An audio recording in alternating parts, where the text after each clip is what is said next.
Joan Cuffie is a retired lecturer in psychology at the University of the West Indies, Cave Hill campus. Hi, Joan, how are you? I am well, thank you. And you, Roxanne? I'm good. Welcome to episode 15 of the Creativity from Within podcast. And before we get into it, can you tell us a little bit about yourself, your background, what you do, what you did, that sort of thing? Yes. Well, in terms of my work, I came to Barbados. I live in Barbados. I came to Barbados from Trinidad and Tobago to study at the University of the West Indies, Cave Hill campus. And I did my first degree here in literature and languages and with education. And then I went back to Trinidad. I taught for a while because education has always been part of my background. I taught at all levels, primary, secondary, and then at tertiary level. I returned to Barbados and did my master's in educational psychology. Met my husband here as well, and guess that's my interest in coming back. And while I was looking at my career options, an opportunity came up at Cave Hill for me to teach in the School of Education, the psychology there. And I did that. I worked in a few other um, departments, and then I joined the Faculty of Social Sciences, where they also had a psychology program, you know, and I focused mainly on not only educational psychology, but developmental psychology, counseling psychology, gender psychology, because gender is one of my areas that I'm very interested in. And that has been the road I have taken until my retirement. I retired 2 years ago, um, but it was an interesting journey. Yeah. And what made you decide on psychology? Well, I think when you deal with people, and I, I have a great interest in people and their development. And once you have to deal with people, once you have to manage people, you have to know psychology because it is about the study of behavior and thought. Yes, we have to know how people think and how those um, modes of thought influence how they behave and vice versa. So it has always attracted me. Um, you know, I always had people who would come to me for advice. Um, and, it wasn't something I thought of as a career option. I just know I love the area. But, I was more passionate about interior design, you know, and I didn't pursue that, but this was another passion of mine. So I really, really enjoyed the, academic aspects of psychology and some of the counseling I did when I was in private practice. Beautiful. And, I was reading on your write up. And could you tell me a little bit about your affiliation with the University of California Yes, Education Abroad program, yes, and what yes. was your role for UE as the liaison officer? Yes. So um, the university started an international, what we call an education abroad program. Uh, they had this arrangement with California for years. And a colleague of mine was doing the faculty liaison officer role, and he left and he asked me if I would take it up. I was a little older than him, and he felt because of my background in psychology, I would be able to manage these young American students who may be coming to the Caribbean with all of these notions about being in an exotic place. Yes.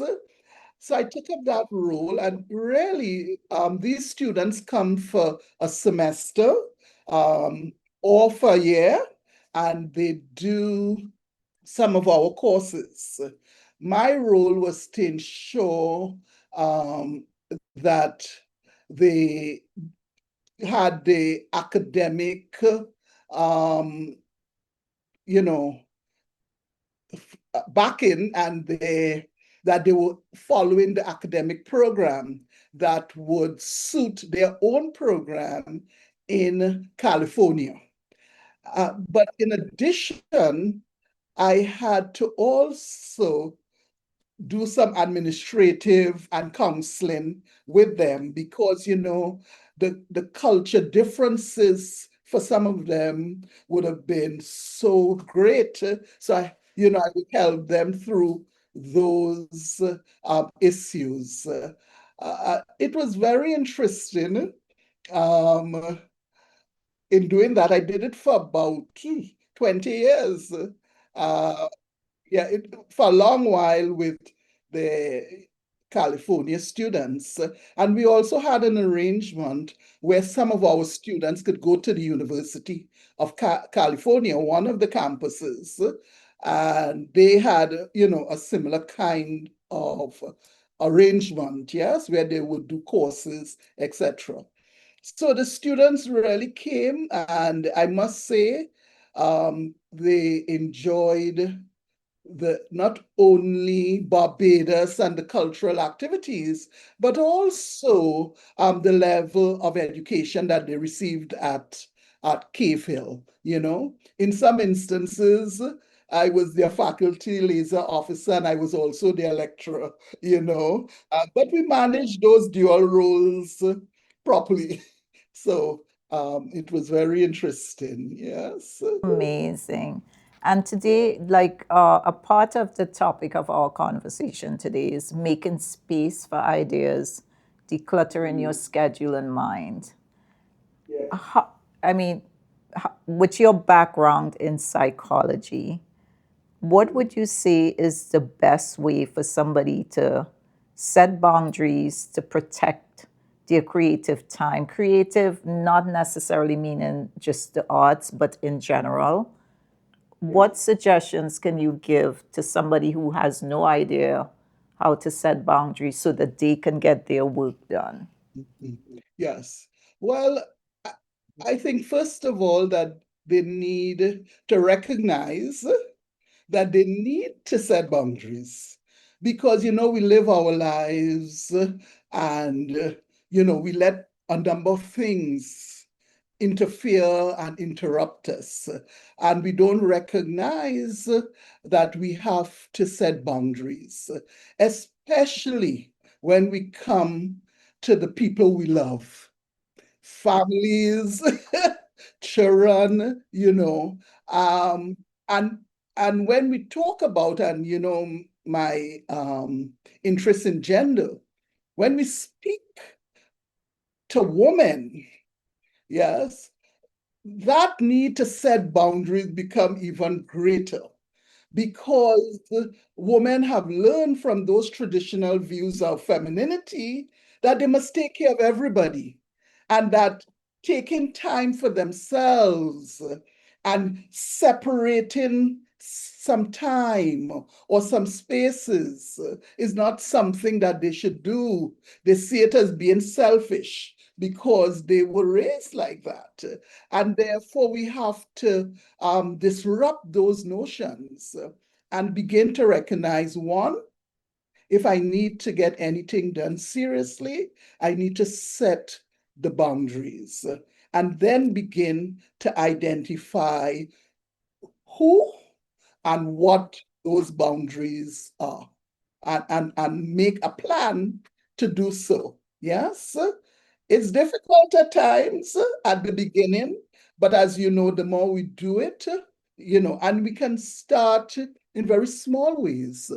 You know, um, on Mondays between 5 and 6, nobody is to call me. Nobody is to come to my room. Yes. And then you talk to the people who are most likely to, interrupt you about those boundaries and what they are. Yes. Wow.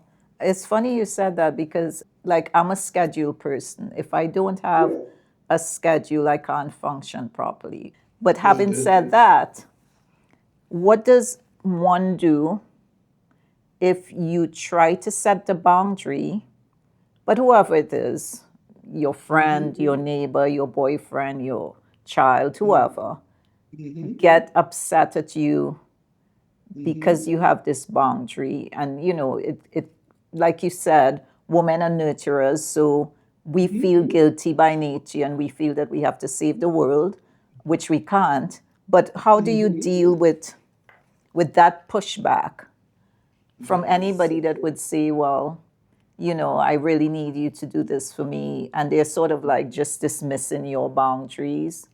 Mm-hmm. What are ways we could do implement the boundary? Yes.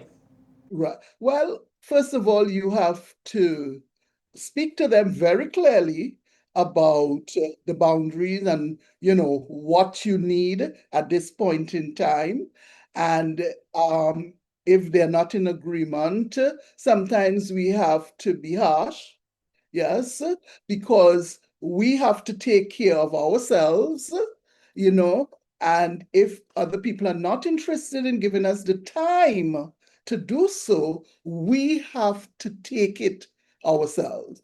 And human beings eventually they will get accustomed. Yes, it takes, about 11 days to form a habit. And if we insist on them, but we have to insist um, on making sure that they respect our boundaries, because sometimes we ourselves, we do not even believe in the boundary. So somebody come in, we still open the door for them, and in their head, they're saying, you see, she or he is not ready for this, and they're going to take advantage. So you have to make sure that you are clear about what the boundary is, and sustaining that boundary, and I think eventually people will get to know that you're serious and you need this time for yourself, you know. But even within that space, I hope I'm not jumping the question. Um, in forming the ideas and setting the boundaries so that we could realize these ideas, we also need for ourselves that time to just let our minds go so the ideas can come. Yes. In other words, I'm saying there is a real and significant place for that unplanned time. Yes, where our brains can just go and come up with different ideas, go in a space where we release everything, and be calm and just take in the environment, um, so that we can generate new ideas, new ways of operating, So I think while we have the boundaries and we want this schedule, there's always also a place for that unplanned time, because that's where the creativity really uh, you know go start. Yes. So So true. And what would you, how can people release distractions and overwhelm? Let's say I'm trying, okay, let's say like a senior, recently Hmm. retired seniors, right? Yes. So this is somebody that worked all their life, took care of their Hmm. family, and now they're retired, and they're not sure how where to begin to release Hmm. the distractions of Yes. everything and to find what they want to do now that they're retired and they have not so much all this time because they still have Right. responsibilities. How can Yes. somebody like that release the distractions and overwhelm? Yes. Yes. It's difficult. I've been there, and you're so accustomed to planning and moving and this time that it's difficult for you to recognize that you just need to relax, you know. And therefore, the first thing we have to do is to be deliberate and intentional about disrupting what we know. Yes, that schedule that we have to say Monday morning, I'm doing nothing. Literally, I'm having a shower. Well, the basic things, and I'm lying in my bed. I'm doing something unusual, different. That book, that fictional book that I wanted to read instead of that academic text. I'm doing that today. Yes. So we have to be deliberate, and we have to be intentional. And also, we get some pushback because as soon as you retire, people are asking you constantly, what are you going to do? No, I'm doing nothing. I'm enjoying my time that I don't have any plans for. Yes. And therefore we learn gradually to relax, but we have to be deliberate and intentional. And if you live in a space like where I live, go to the beach, you know, just do nothing. You don't even have to go into the water. Just take in the environment, you know, and let it, you know, seep into your insides, because it's hard again. We form these habits, and we have to take some time to change them so we can get the best result for ourselves, you know and those distractions, they will come, but we have to first of all recognize that they are distractions, because we have gotten accustomed to doing things in a particular way.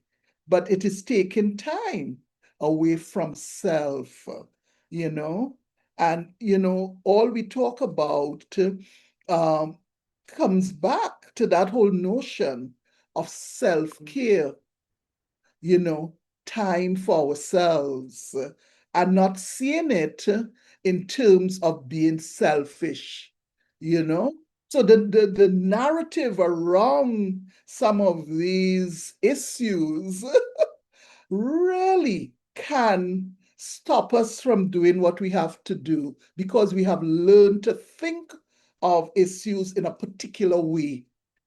So we have to change, those modes of thinking. And we come from the Caribbean. We don't like to hear that we are lazy. Every time somebody is not doing something or focus, they say you are lazy. And so people get into this mode of working all the time without recognizing, you know what? I need time. You know, I need space just to understand who I am, and what I want for the next journey. Yeah, especially if you are in retirement state. Yes. A few years ago, I read this book, a little picture book called The Art of Doing Nothing. And I remember one of my friends visited me and said, "Why are you reading that book?" And coming back to what you said, like we're from a culture where people might think it's lazy, but it's not, because when you work, life is not just about work, work, work. You have to have downtime.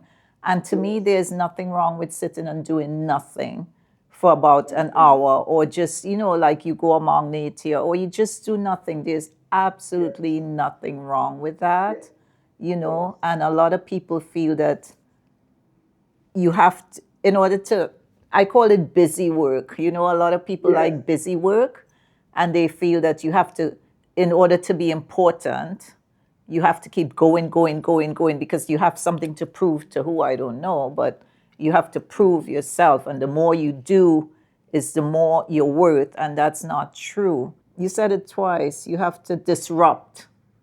Yes. The So, patterns of behavior. yes.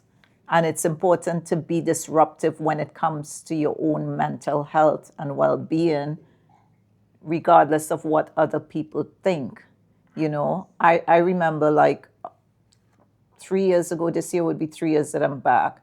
3 years ago, after I retired, I went to Tobago for a year.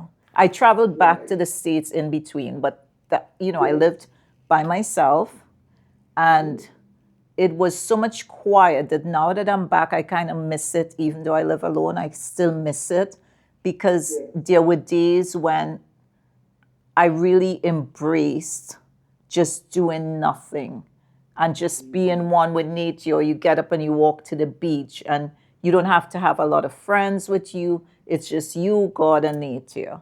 And I wish that a lot of people could, especially people our age, could realize that, okay, you're retired. You don't have to prove anything to anybody.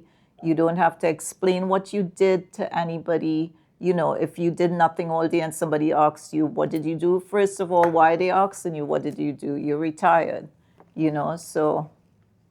I absolutely agree with you.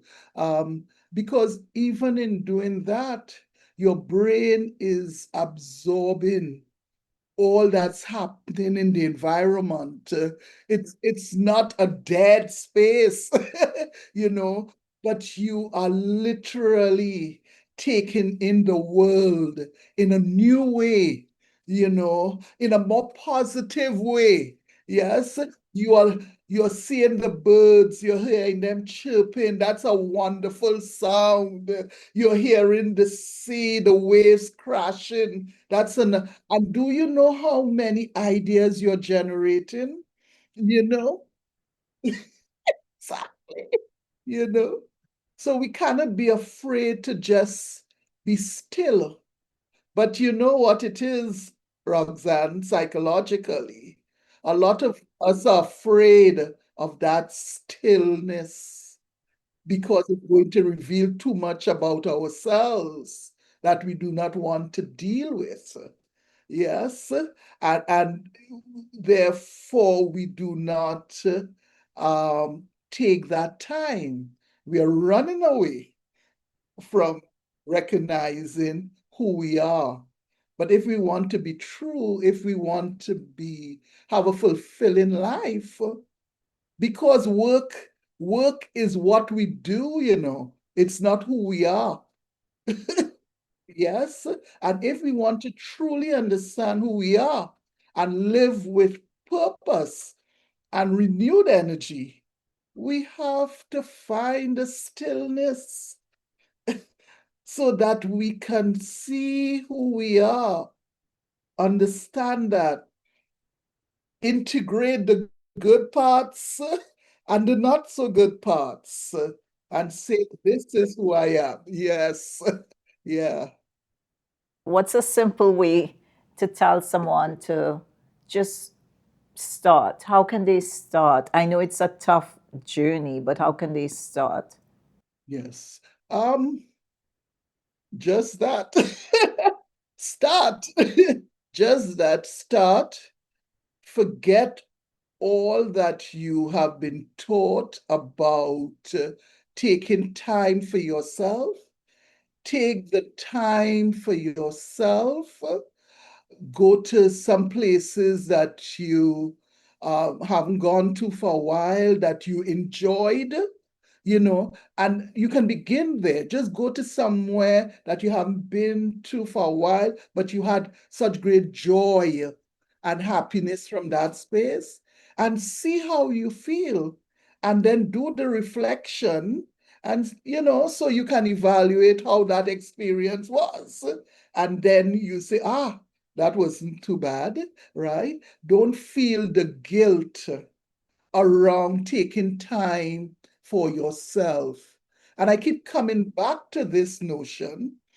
When we fly on that aircraft and we are getting the instructions, one of the things they tell us is put on our mask first, even if we are with our babies, even if we are with our grandparents.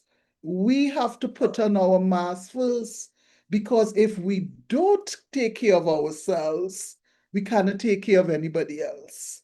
So that self-care is important. Wow, I wish we had more time, Joan.